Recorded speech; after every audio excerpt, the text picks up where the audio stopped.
Hi friends, welcome to Lakshmi maths. 23 March 2026 RRB என்டிபிசியில் கேட்ட GK question discuss பண்ண போகிறோம். அடுத்தடுத்த ஷிஃப்ட் போகிறவங்க உங்களுக்கு முந்தின ஷிஃப்ட் வரைக்கும் என்னென்ன கொஸ்டின்ஸ் கேட்டிருக்காங்களோ அந்த கொஸ்டின்ஸ், அதுக்கு ரிலேட்டடான டாபிக்ஸ், லாஸ்ட் 6 மந்த்ஸோட கரண்ட் அஃபேர் வந்து படிச்சுட்டு போங்க. அதே மாதிரி என்டிபிசி அண்டர் கிராஜுவேட் எக்ஸாம் ஏப்ரலில் வரப்போது. இந்த எக்ஸாமுக்கு படிச்சுட்டு இருக்க ஸ்டூடெண்ட் இப்போ நடந்துட்டு இருக்கக்கூடிய என்டிபிசி கிராஜுவேட்ல என்னென்ன கொஸ்டின்ஸ் கேட்டிருக்காங்களோ அந்த கொஸ்டின்ஸ், அதுக்கு ரிலேட்டடான டாபிக்ஸ் வந்து படிச்சுக்கோங்க.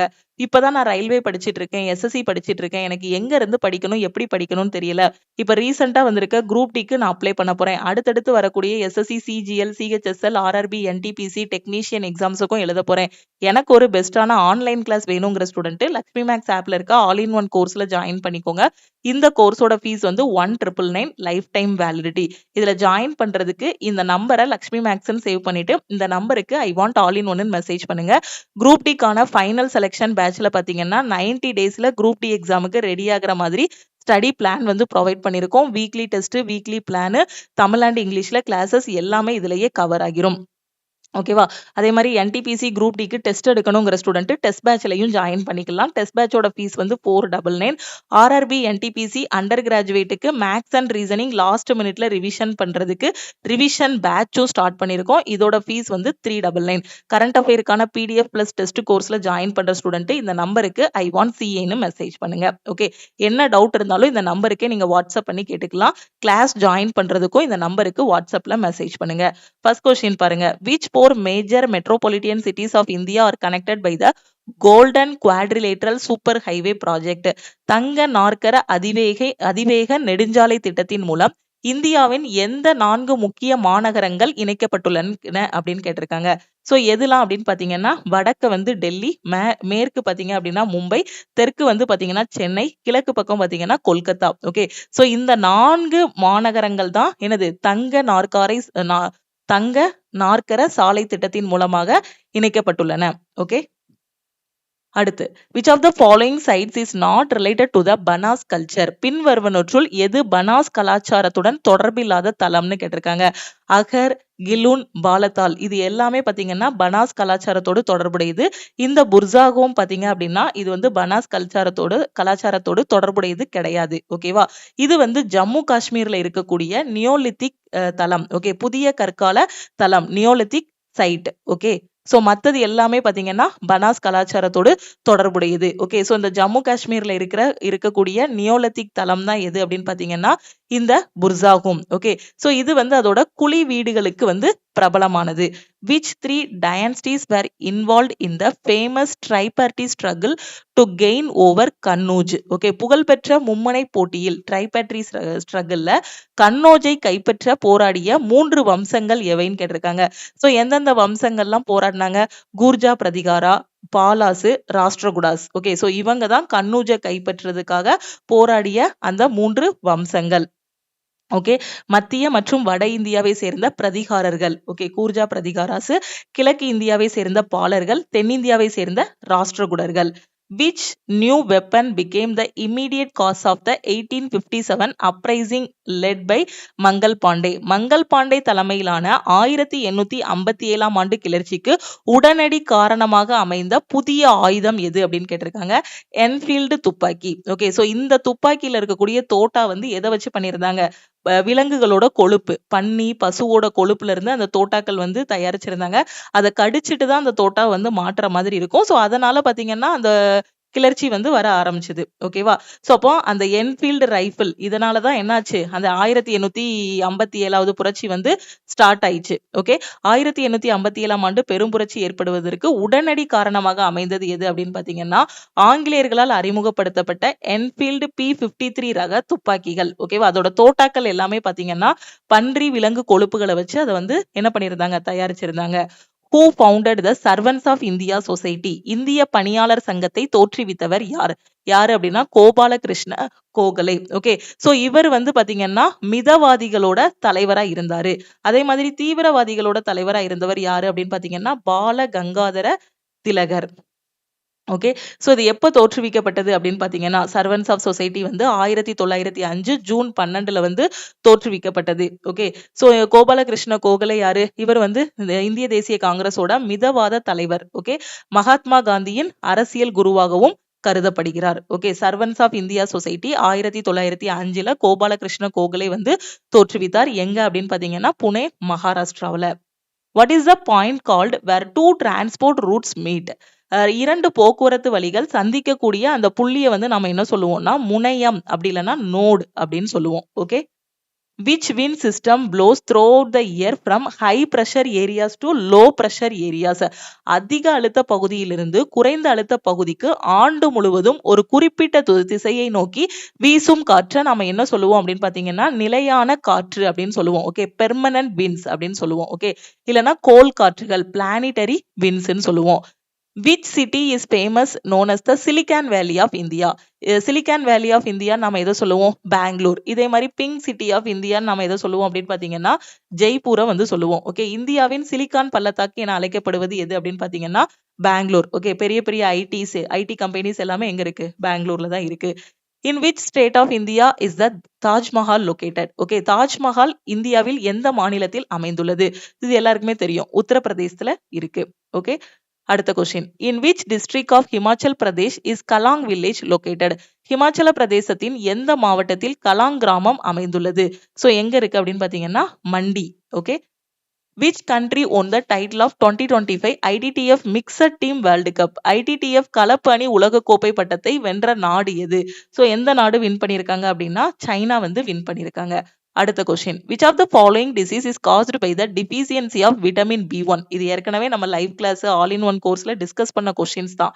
சோ விட்டமின் B1 குறைபாடு இருந்துச்சுன்னா என்ன மாதிரி நோய் வரும் அப்படின்னு பாத்தீங்கன்னா பெரிபெரி. ஓகேவா, சோ விட்டமின் B1 குறைபாட்டினால் ஏற்படும் நோய் எது? பெரிபெரி. ஓகேவா, சோ இப்போ முக்கியமான இது பாருங்க, விட்டமின் B1 குறைபாடு இருந்துச்சு அப்படின்னு பாத்தீங்கன்னா இது பெரிபெரி வரும்.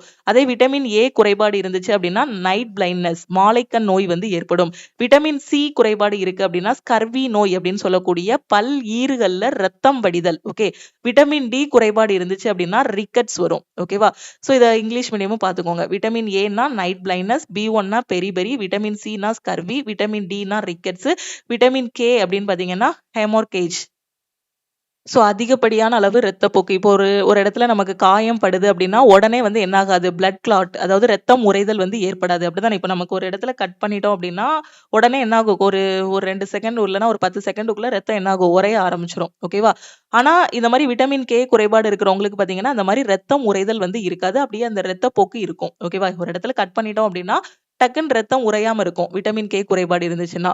What is the SI unit of momentum? உந்தத்தோட SI அலகு என்னன்னு கேட்டிருக்காங்க. Kilogram metre per second. இதுதான் என்னது? உந்தத்தோட SI யூனிட். ஓகே, சோ இப்போ கிலோகிராம் மீட்டர் பெர் செகண்ட் இதுதான் என்னது? உந்தத்தோட இது. ஓகே, உந்தத்தோட SI அலகு. ஓகே, சோ நிறையோட SI அலகு வந்து கிலோகிராம். ஓகே, திசைவேகத்தோட SI அலகு வந்து மீட்டர் பெர் செகண்ட். ஓகே, அதனால உந்தத்தோடது பாத்தீங்க அப்படின்னா கிலோகிராம் மீட்டர் பெர் செகண்ட். நமக்கு உந்தத்தோட இது தெரியும் அப்படிதானே? சோ உந்தம் ஈக்குவல் டு M இன்டு வின்னு தெரியும். எம்ங்கிறது என்னது? நிறை. ஓகேவா, மாஸ்ன்னு தெரியும். விங்கிறது வெலாசிட்டின்னு தெரியும். வெலாசிட்டியோடது உங்களுக்கு என்ன தெரியும்? மீட்டர் பெர் செகண்ட்னு தெரியும். ஓகே, நிறை வந்து உங்களுக்கு என்ன தெரியும்? கிலோகிராம்னு தெரியும். ஓகேவா, சோ அதை வச்சுதான் நம்ம என்ன சொல்றோம்னா கிலோகிராம் மீட்டர் பெர் செகண்ட்னு சொல்றோம். ஓகே, அடுத்த question. In which type of wave do the particles of the medium move parallel to the direction of wave propagation? எந்த வகையான அலையில் ஊடகத்தின் துகள்கள் அலை பரவும் திசைக்கு இணையாக நகர்கின்றன? பேரலா போறது எதுல அப்படின்னு பாத்தீங்கன்னா லாங்கிடியூட்னல் வேவ்ஸ்ல. எதுல அப்படின்னு பாத்தீங்கன்னா நெட்டலைகள்ல அப்படியே பேரலா போகும்.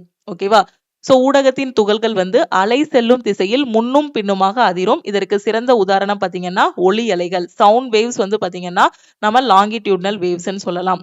ஓகேவா, அதே இது டிரான்ஸ்வர்ஸ் வேவ்ஸ் குறுக்கலைகளுக்கு எடுத்துக்காட்டு எது அப்படின்னு பாத்தீங்கன்னா ஒளி அலைகள், light waves. Okay, light waves தமிழ்ல பாத்தீங்கன்னா அந்த ஒரு லெட்டர் தான் டிஃபர் ஆகும். ஓகே, ஒளி அலைகள்ங்கிறது சவுண்ட் வேவ்ஸ். சவுண்ட் வேவ்ஸ் பாத்தீங்க அப்படின்னா உங்களுக்கு என்னது? என்ன வேவ்ஸா இருக்கும்? லாங்கிடியூட்னல் வேவ்ஸ், நெட்டலைகளா இருக்கும். அதே ஒளி லைட் பாத்தீங்க அப்படின்னா உங்களுக்கு எப்படி இருக்கும்னா டிரான்ஸ்வர்ஸ் வேவ்ஸ், குறுக்கலைகளா இருக்கும்.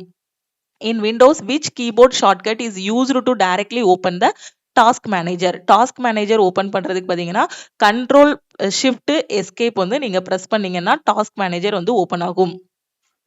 ஸோ இப்போ என்னோட லேப்டாப்ல நான் கண்ட்ரோல் ஷிஃப்ட் எஸ்கேப் வந்து பிரஸ் பண்றேன். எனக்கு பாருங்க டாஸ்க் மேனேஜர் வந்து ஓபன் ஆகுதா? ஓகேவா, ஸோ டாஸ்க் மேனேஜர் ஓபன் ஆகுறதுக்கான ஷார்ட்கட் வந்து என்னது? கண்ட்ரோல் ஷிஃப்ட் எஸ்கேப் பிரஸ் பண்ணோம் அப்படின்னா டாஸ்க் மேனேஜர் வந்து ஓப்பன் ஆகும். Which is the youngest country in the world in 24 to 25 based on the median age? So எந்த கண்ட்ரி அப்படின்னா Niger. Under which article of the Indian constitution are the high courts empower to issue writs for the enforcement of fundamental rights and for any other purpose. இந்திய அரசியலமைப்போட எந்த பிரிவின் கீழ் அடிப்படை உரிமைகளை நடைமுறைப்படுத்தவும் பிற நோக்கங்களுக்காகவும் பேராணைகளை பிறப்பிக்க உயர் நீதிமன்றங்களுக்கு அதிகாரம் வழங்கப்படுகிறது. ஓகே, ஸோ பேராணைகள் பிறப்பிக்க உயர் நீதிமன்றங்களுக்கு எந்த ஆர்டிகிள் படி அதிகாரங்கள் வந்து கொடுக்குறோம், அதாவது ரைட்ஸ்ன்னு சொல்லுவோம். ஸோ ரைட்ஸ்னா என்னது, பேராணைகள் பிறப்பிக்க உயர்நீதிமன்றங்களுக்கு அதிகாரம் உண்டு அப்படிங்கிறது ஆர்டிகிள் 226 வந்து நம்ம கான்ஸ்டிடியூஷன்ல சொல்லியிருக்கோம். ஓகே, ஆர்டிகிள் 226 என்ன சொல்லுதுன்னா உயர்நீதிமன்றங்களுக்கு வந்து பேராணைகளை பிறப்பிக்கிறதுக்கான அதிகாரத்தை வந்து வழங்குது. இதன் சிறப்பம்சம் என்னவென்றால் அடிப்படை உரிமைகள் மட்டுமின்றி பிற சட்டப்பூர்வ உரிமைகளுக்காகவும் உயர்நீதிமன்ற பேராணைகளை வந்து வெளியிடலாம். அதே மாதிரி ஆர்டிகிள் 32 பாத்தீங்கன்னா உச்சநீதிமன்றத்தோட அடிப்படை உரிமைகளை நிலைநாட்ட பேராணைகளை வெளியிடும் அதிகாரத்தை வழங்குகிறது. ஓகே, அடுத்த question. Under which article of Indian Constitution is the original judiciation of the Supreme Court defined? இந்திய அரசியலமைப்பின் எந்த சட்ட பிரிவின் கீழ் உச்சநீதிமன்றத்தின் அதிகார வரம்பு வரையறுக்கப்பட்டுள்ளது? ஸோ எது அப்படின்னு பார்த்தீங்கன்னா ஆர்டிகிள் 131ல. ஓகே, ஆர்டிகிள் 131ல பார்த்தீங்கன்னா மத்திய அரசுக்கும் மாநில அரசுக்கும் இடையே ஏற்படும் சர்ச்சைகள் இல்ல மாநிலங்களுக்கு இடையே ஏற்படக்கூடிய மோதல்களை விசாரிக்கக்கூடிய ஒரு அதிகாரம் தான் எது அப்படின்னு பார்த்தீங்கன்னா ஆர்டிகிள் 131. ஆர்டிகிள் 124 பாத்தீங்கன்னா உச்சநீதிமன்றத்தோட உருவாக்கம், அதுல இருக்கக்கூடிய நீதிபதிகளுக்கான நியமனம் பத்தி சொல்லுது. ஓகே, உச்சநீதிமன்றம், அந்த உச்சநீதிமன்றத்துல இருக்கக்கூடிய அந்த நீதிபதிகள் பத்தின ஒரு இது. ஓகே, அதே மாதிரி ஆர்டிகிள் 132 பாத்தீங்கன்னா மேல்முறையீட்டு அதிகார வரம்பு பத்தி சொல்றது. சட்டப்பிரிவு ஆர்டிகிள் 143ல வந்து உச்சநீதிமன்றத்திடம் ஆலோசனை பெறும் குடியரசுத் தலைவரின் அதிகாரத்தை பற்றி சொல்றதுதான் article 143. What is the most common symptom of influenza? பன்றி காய்ச்சலா? ஸோ காய்ச்சல் இதோட பொதுவான அறிகுறி எது அப்படின்னு பார்த்தீங்கன்னா சடனா ஹை ஃபீவர் அண்ட் சில்ஸ் இருக்கும். ஓகேவா, திடீர் காய்ச்சல் மற்றும் நடுக்கம் இருக்கும். Amir Khusro mainly composed poetry in which languages? Amir Khusro முக்கியமாக எந்த மொழிகளில் கவிதைகளை இயற்றினார் அப்படின்னு கேட்டிருக்காங்க. ஸோ பாரசீக மொழி அப்புறம் ஹிந்தவி மொழி, இந்த 2 மொழிகள்ல தான் அவர் வந்து பொயட்ரி வந்து எழுதியிருக்காரு. ஓகே, பாரசீகம் மற்றும் ஹிந்தவி. இவரை வந்து பாத்தீங்கன்னா டியூட்டி இ ஹிந்துன்னு சொல்லுவோம். இதுவும் முக்கியமான பாயிண்ட் தான். ஓகே, டியூட்டி இ ஹிந்த் என்று அழைக்கப்படுபவர் யாரு அப்படின்னு பாத்தீங்கன்னா Amir Khusro. Okay, what was the primary function of the Diwani i Riyasat department during the Delhi sultanate? Delhi சுல்தானேட்ல நிறைய டிபார்ட்மெண்ட்ஸ் உண்டு, அப்படிதானே? டெல்லி சுல்தானகத்தின் போது திவான் இ ரியாசத் அப்படிங்கக்கூடிய அந்த டிபார்ட்மெண்டோட முக்கியமான பணி எது அப்படின்னு பாத்தீங்கன்னா சந்தை கட்டுப்பாடு மற்றும் பொருளாதார ஒழுங்குமுறைகள், market control and economic regulations. Okay, Delhi சுல்தானேட்டோட முக்கியமான டிபார்ட்மெண்ட் பாருங்க, Diwani i Wizarat finance department, Diwan i Arz military department, Riyasat அப்படின்னா மார்க்கெட் கண்ட்ரோல், இன்ஷா அப்படின்னா கரஸ்பாண்டன்ஸ், ரைசலட் அப்படின்னா religious affairs. Okay, so Diwan i Arz. Okay, இது வந்து தொடங்கியவர் வந்து பால்பன். இது வந்து ராணுவ நிர்வாகத்தை கவனித்தது. இன்ஷா, திவான் ஐ இன்ஷா அப்படிங்கிறது அரசாங்கத்தின் கடித போக்குவரத்து. ஓகே, கடித போக்குவரத்து ஆவணங்களை பராமரிக்கிறது. கோஹி, திவான் ஐ கோஹிங்கிறது பாத்தீங்கன்னா முகமது பின் துக்ளக்கால் விவசாய மேம்பாட்டிற்காக தொடங்கப்பட்டது. ஓகே, திவான் ஐ கோஹிங்கிறது விவசாய மேம்பாட்டுக்காக தொடங்கப்பட்டது. உங்களுக்கு ஆல்ரெடி ஆல் இன் ஒன் கோர்ஸ்ல நம்ம எல்லாமே டாபிக் வைஸா வந்து டீச் பண்ணியிருக்கோம். ஓகே, நீங்க பிகினர் அப்படின்னா ஆல் இன் ஒன் கோர்ஸ்ல ஜாயின் பண்ணிட்டு அடுத்து வரக்கூடிய எக்ஸாம்ஸ்க்கு சிலபஸ் கம்ப்ளீட் பண்ணுங்க. அதே மாதிரி ப்ரீவியஸ் நடந்த எக்ஸாமோட கொஸ்டின்ஸ் எல்லாமே ஃப்ரீ மெட்டீரியல்ல கொடுத்துருக்கோம், அதுல இருந்தும் டவுன்லோட் பண்ணிக்கலாம். In which country is the Bagram Air Base located, which US President Donald Trump recently threatened to reclaim? அமெரிக்க அதிபர் ட்ரம்ப் சமீபத்தில் மீட்டெடுப்பதற்காக மிரட்டிய பக்ரம் விமானத்தளம் எந்த நாட்டில் அமைந்துள்ளது? எங்க இருக்கு அப்படின்னா ஆப்கானிஸ்தான்ல இருக்கு. Okay, under Viksit Bharat G Ramji Act 2025, the guaranteed days of wage employment per rural household have been increased to how many days? Okay, Mahatma Gandhi ஊரக வேலைவாய்ப்பு திட்டம் இருந்துச்சு இல்லையா, அதை தான் பாத்தீங்கன்னா விக்சித் பாரத் ஜி ராம் ஆக்ட் 2025 அப்படின்னு சேஞ்ச் பண்ணிருக்காங்க. மகாத்மா காந்தி ஊரக வேலைவாய்ப்பு திட்டத்தை வந்து 100 நாள் வேலைவாய்ப்பு திட்டமா வச்சிருந்தாங்க. அதை இப்போ வந்து இந்த மாதிரி மாத்திருக்காங்க. விக்சித் பாரத் ஜி ராம்ஜி திட்டம்னு மாத்தி 100 நாளா இருந்ததை எப்படி மாத்திருக்காங்கன்னா 125 நாளா வந்து இப்போ சேஞ்ச் பண்ணிருக்காங்க. ஓகேவா? சோ விக்சித் பாரத் ஜி ராம்ஜி சட்டம் 2025 கீழ் கிராமப்புற குடும்பத்திற்கு வழங்கப்படும் ஊதியத்துடன் கூடிய வேலை நாட்களின் உத்தரவாதம் எத்தனை நாட்களாக உயர்த்தப்பட்டுள்ளது? ஏற்கனவே பாத்தீங்கன்னா மகாத்மா காந்தி ஊரக வேலைவாய்ப்பு திட்டம்னு இருந்தது 100 நாள் வேலை. ஓகேவா? அதை இப்ப 125 நாளா மாத்திருக்காங்க.